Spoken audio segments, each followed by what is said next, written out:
So here we are on Thought Shifting Thursdays, my friends. And, you know, I didn't have anything planned today, and I woke up and thought, what are we going to talk about on Thought Shifting Thursdays?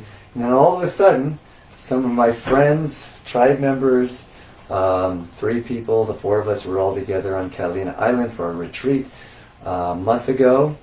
And so we decided we're going to do it together. And there's some people. Can you guys read that from here? Who's coming on? Somebody's on. I don't have my I glasses can't on, see so. it. Anyway, So it's too far away. So let's wave to all our friends. Hi. Hello. So we have nothing planned other than the title that I just put on for Facebook, which is, and I'll put it on Instagram when we finish it up, which is The World Today and a New Dawn Arising. And the question I want to put to my friends here is, you know, and by the way, we aren't social, looks like we're not social distancing right now, but we've been together a lot, and so, you know, we decided it's safe. So here we were on a private beach on Catalina Island, 19 of us for the retreat a few weeks back, and, you know, there's a pandemic going on around the world, and there's a hugely polarized election coming up. And yet on the beach, there was peace, there was brotherhood and sisterhood and nature and me swimming with sharks. That was awesome. All kinds of amazing things. So the question I want to put to our group here, to myself and all of us, is, you know, what does that mean, that during a pandemic and world crisis, that there can be 19 people on a beach enjoying each other's company, healing, supporting one another?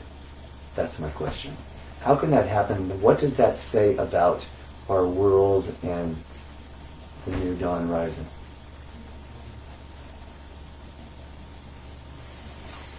Amy. Priorities. Okay. That says that, at least for me, each one of us on that island prioritized ourselves because we each wanted to heal ourselves and be in a place of peace and serenity and home. And that, to me, it says that if you prioritize yourself, we can create this environment anywhere we are. And that's what this whole experience on Catalina is showing. It's an example of how we can be outside of that island if you know that you are worth prioritizing. You know what that's saying to me is that, as is true for everything in life, is when there's a challenge, there's always an opportunity to use the challenge to actually even create the opposite of what the challenge is presenting. So in other words, the fact that we were all together on this island and you know, there may have been some risk with that, you know, COVID-wise. And yet we all went beyond those fears. No one got sick. And because the world has been separated in so many ways, we were able to bond at an even deeper level. And so I think what you're reminding me of is that everyone can do that in one way or another. Whether it's, you know, last week I talked about being in nature. I think it was last week or the week before. Talked about just being, the importance of being in nature, connecting with nature. And what's even more important, or maybe the same, is connecting with the nature of other human beings, right? Yes. In whatever way we can do that, whether it be, you know, through Zoom meetings, you know, or to, you know, if you can have agreement with 1 or 2 people or 4 people like we are right now, actually coming together and feeling that we're safe enough to actually hug and do things that we used to do without thinking about it, Yeah. and just how important that is. So that's the encouragement to all of our viewers today, is to create those ways to, I was going to say normalize, but go deeper than normalize and go create the challenge becomes an opportunity to create an even greater richness around something that used to be normal. Yes. So I noticed too that that when everybody got to the island. oh, what's your name? Hi, I'm Christina. Hi. I noticed that Should have a talking stick. I know, right? I noticed that when people got to the island, that there was all this emotion that came out. There was this really deep, deep, deep desire to release a lot of emotion that it felt like was very pent up for people. Not the ability or maybe the opportunity to express themselves, because at this retreat, the big part of it is us sitting in a circle and communicating and allowing a place of respect and honor to one another, to allow somebody to express themselves and be who they are and still love them. And that's a big, huge difference in the world, where we get on Facebook and we get on there and it's like somebody doesn't politically align with you, and it's like hatred and this and that and that and this, and all this like crazy animosity comes towards each other. And what I wish in my heart, like, we could take from that island and give to everybody. I joked around, but I kind of mean it. Like, it would be great if we could have Congress on Catalina and let them fight it out there. I'm sure they would resolve a lot more things there. But it would be wonderful if taking that, because I feel that people want that opportunity and to express themselves, and especially now people are going through so much, and learning how to give love and acceptance to that person, and just be there and just being able to listen. I think a lot, in the world wants to jam you information down your throat and opinion, and I feel like there's a lot more that you can learn in the world if you just sit back and observe and listen and go from there, from your heart from there. And that was my big takeaway, because I've been there with this was the fourth one on Catalina. Fourth one this decade, yeah. Yeah. And this Last decade. and this one was the most powerful one, and people opened up a lot more than before, and it was transformational. So I would love to live in a world where people are that open and accepting. I just got chills. The thing that it really hits home for me with with your share is the thing about how everyone's accepted. I mean, that is, the major theme of the retreat, is that everyone is encouraged to be who they are, and everyone's going to be loved for who they are, right? Yeah.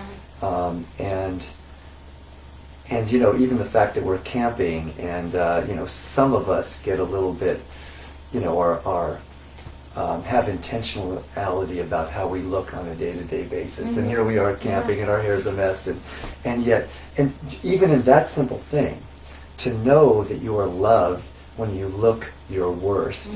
Maybe it's really looking your best when you're not putting on a front, right? Oh.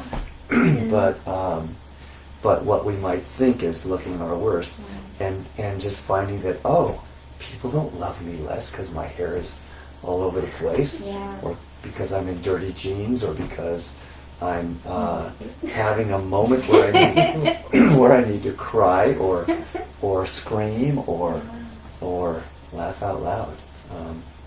So bringing that forward to just bring, especially in today's world of polarity and social media, where people somehow now feel freer, it seems, in social media to just beat up on other people. What would it be like to bring a level of unconditional love and acceptance to the people that we meet on social media, right? Jenny, what do you want to add to this? I'm feeling the same exact way everybody's feeling right now. I feel a big shift coming, and what I got from Catalina was a lot of hope. and a lot of hope in myself that I can be the change that I want to see in the world, and that is bringing in a lot more peace where peace isn't being shined right now. You know, I feel like real soon I'll be able to drive down the road and see a truck drive by with truck flags on it and not feel anger, but feel love for that person because they are expressing themselves the way they feel, and then knowing that soon enough me and that person will be able to come to an understanding that doesn't involve violence, doesn't involve hatred, that involves me understanding them at their level and them understanding my level, and us being able to compromise our feelings and what we believe to come to a understanding that in turn shines out into the world and changes the world for the better, and it's going to happen that way. It's going to be baby steps, and it's going to be a lot of baby steps happening at the same time, and I really feel like a beautiful shift is coming. Yeah, I'm thinking that actually I'm seeing, as you're talking, a positive thing in the polarity, which is that people are speaking their truth, maybe more than ever before, which is important. But the other side of that coin is honoring each other's truth, right? And focusing not only on our differences, I mean, speaking our truth about what my values are, but at the same time, Finding that common ground. finding the common ground, finding what it is that we both want that's beneath, the divergent viewpoints, which is we all want to live healthy, happy, fulfilled lives, right? And we want those around us, and everyone in the world to have that as well. And so it's striking that balance, I think, is that what we're all craving at this point. And also too, about Catalina, it's like, having that time to connect with the earth. It's like we always make things, we tend to be conditioned in a way where we make things about ourselves, and it really is about the world and about others. And I noticed that with Catalina, that's what happens. Like the self kind of disappears in a way, and you become one with the earth. And I feel like the world forgets, and the people, we get so lost, and you forget to just go outside and put your hands on the grass and to your heart and just connect with the earth and give that gratitude and thanks to all the animals out there. It does ground you in such a magnificent way when you have that kind of time and to create an intimate relationship with the earth. I feel like if we have an opportunity when we're on Catalina, because we're there for a few days, and I urge people to get out and do that and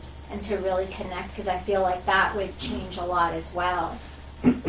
As I write in the Magic of the Soul, if you look at where the most crime and poverty and challenge is, it's in big cities where there's lots and lots of gray and very little green. And the closer you get to nature, to our natural roots, the healthier we tend to become. It was an experiment and it's the most crowded, right, in big cities, right? So, decades ago they did an experiment where they put, overcrowded rats in a cage, right, and they started killing each other. Yeah, Because I think that's something. right? Because there's no space, there's no ability to have that sense of freedom, and as you say, connecting to what is natural. When I was preparing for the retreat a few years ago, and this occurred to me, in our society, how we tend to learn is if I want to get some information or if I want to achieve wisdom about something, I Google it or I pick up a book, right, and I read it, and those are valid ways of getting information. But when we're in nature and everyone's supporting each other, and we see an eagle fly by, that golden eagle that we saw just before our sweat lodge, right? And a message comes from that.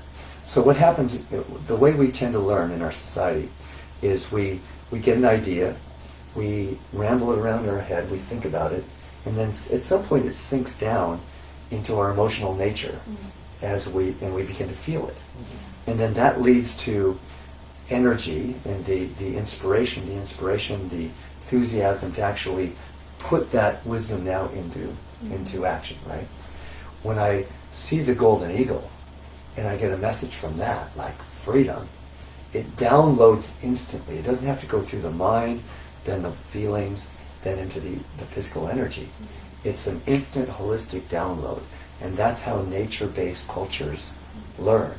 And that's how we achieve wisdom, right? And the quickest and most accessible way is by learning from nature. Oh. Oh. So anything else about, I really feel, that A New Dawn Rising is really about, what's your medicine name? Because we were talking about medicine names this morning. That's where the title came from. Well, my name is Amy, and my medicine name is the Rising Sun of the New Dawn. Right. So I just came up with the title, Rising New Dawn, or New Dawn Rising. And so, what we say in the Sweat Lodge, we talk about the Mayan prophecy, right? 2012 winter solstice was, we're moving into this new era. And of course, the New Age philosophy that's been around for decades and really at least a century was all about moving into this period of spiritual service, of freedom, of joy, of all these things. And I thought back in the 80s when I was, really into this and publishing Meditation Magazine that, at some point we're going to have this crossing point and everything's just going to get really easy and loving and free. And what I failed to recognize in the moment is that harmony often comes through conflict. And so what we're seeing in the world today with the incredible polarity, the incredible fighting, really is a good sign, not a bad sign, because something good has to come from this. And the harmony will come from the conflict. And maybe that means it just has to get so bad and so uncomfortable that we decide collectively, this is not working anymore. There's got to be a better way. I'm hoping and praying that we're really close to that point. It doesn't have to get Feel it. any worse than this. Feel it. But it's coming one way or another. It's been predicted. It's been prophesied. And Eagle and the hawk will fly together soon. Eagle and the condor was what we were Condor. learning about, Condor. which I did a little research. I'll just show this because this came out. This was given to me as a gift from our tribe member Janice, or with her fourth medicine name, which is Iguano, who knows.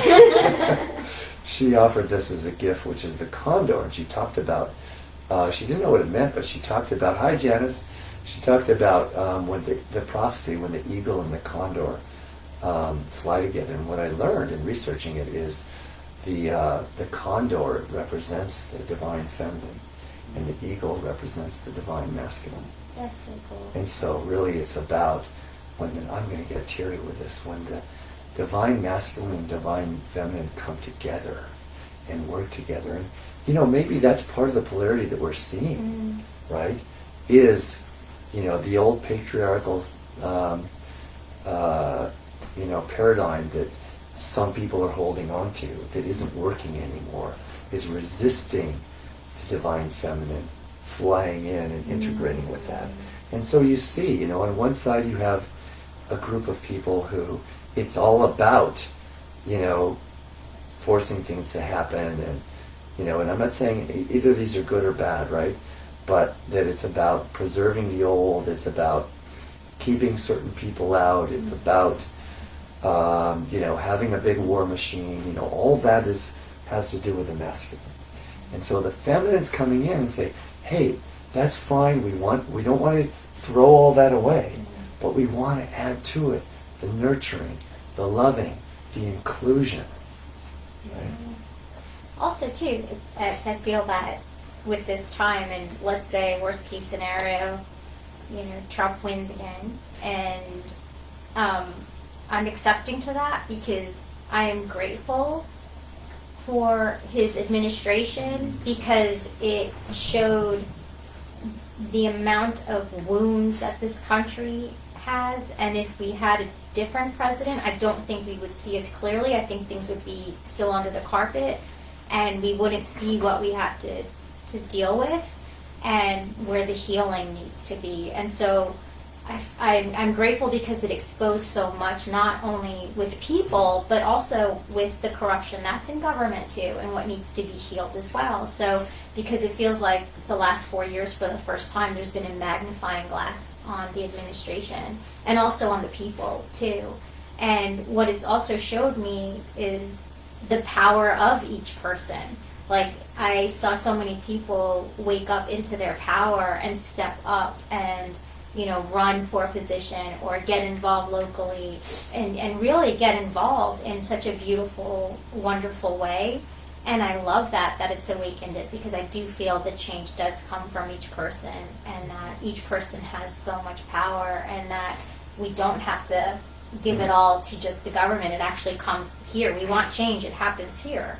It happens in the world that we create, and it just makes ripples and inspiration. And so it also taught me the things that are important to me, and to not take things for granted, and have a lot of gratitude for like the ACLU, for the NAACP, for a lot of organizations that are out there. It's taught me so much. And so if Trump does win, then there's just more work to be done, and that's okay. And I feel like there'll always be work to be done. Even if Biden wins, there still needs to be work to be done. So I feel like that it has been, there's been a lot of darkness, but there's been a lot of beauty that's come out of it too, because I've been inspired by so many people that I don't feel. Something that helped me with compassion recently is a friend of mine, Rabin Mendes, was reading me an article when I was up in Canada a couple of years ago. And it was pointing out, they did some studies and found that liberals and conservatives have different brain structures. Interesting. And what I'm gleaning more and more is that our personalities are in some way determined by our brain structures and our, the chemistry in our bodies, right? And just the neurological pathways and so on. And of course, our brains can evolve and change, right? And through meditation, which is the most powerful way to do that for me. But what occurred to me is that everyone is the way they are because they are the way they are. And so whatever one's beliefs are completely appropriate to that person, even if they're different from mine. So, and we learn that when we pass the talking stick. Remember on the island, we had like a political debate ensued. It happened out of nowhere, too. Right. It just came out of nowhere. Right. Actually, we'll call him Mr. B. I think Mr. B brought it up, and then somehow Mr. B started talking about it, Right. and then we all kind of chimed in. Yeah, and then after we burned him at the stake. No. But at some point I said, and I've done this before, let's pass the talking stick. And because when people are arguing about something, they're only focused on their belief. When we pass the talking stick, and I never in a group say, when we pass this talking stick, it means you honor the person speaking. Yeah. Because you don't have to, because it's intuitive, right? So you pass the talking stick, and then it's just intuitive that, I'm listening to this person. Then I can see how, this may not be true for me, but I can see how it's true for this person. Yeah. Because I'm listening, right? It's the desire, I feel like, to be right. Yeah. Like, I'm right. Listen to me. I know I'm right. I'm right. Us I'm right. human And it's all beings like, it's like, have that wait, need. just listen. It's okay. Right. Like, everybody's right. It's One more thing before we go is that when you were talking before, it brought up a thought that, having facilitated groups for the last 30 years, one thing I know about group dynamics is when they start out, we experienced this with 5 people that were living here a while ago when my daughter was here Jenny was here, and also Taylor was renting a room from us. And we experienced this is in the beginning of a group coming together, everybody's really nice and puts on their best face. Or any relationship. You got a new boyfriend, right? Yeah. It's you're in phase 1 still. No, it's gonna be romantic forever. It can be romantic, but there will be other stuff added to the It's to okay. this pot of soup. And I meet it with love. There you go. Ask me in 6 months. Okay, so what then happens is at some point some conflict comes up, and the group then gets angry, and then they get real, and our real feelings start to come out, and it moves into chaos. And then what emerges if the group or relationship stays together through that chaos and works through it, then a greater level of harmony and love comes about that can't be arrived in phase 1 until you go through phase 2 of the chaos. And so perhaps our society is at that boiling point right now. And it needs to go through this cathartic process of everyone getting in everyone's face so that we can move through it into resolution and into a deeper level of harmony that isn't just niceness. I just had this like crazy epiphany, but masks, right? Uh-huh. It's like forcing people to listen. Like Oh, it's those over masks. your mask. Yes, It's yes. like listen, be in silence. Mhm. It's almost like forcing a silent retreat to America. Like just just love. Huh. It's like people having problems with it too, and Right. it's something that you just take off and a little bit. It's All interesting. right. Well, on that note, we're going to close out. We went even longer than usual, so And we're family, by the way. That's why we don't have our mask work here. Right. We live here now. We're the Catalina crew. We're the Catalina crew. And we've been here since we got off the island. and we're representing everyone who's part of our tribe from the island, everyone who's ever been part of Primal Fire Retreat or any of the ceremonies here, because all of you listening right now are part of our tribe if you want to be. It's up to you. So we'll see you next week, and we love you. Love Love you. you. Sign off here. See you next week. Just before I lose my battery here. Ends up there. Close and how do we do I end? think it's done. At the top X. That's it? Okay, got it. Okay, and I will end here as well. So, you know who was here? Who watched it? Somebody was commenting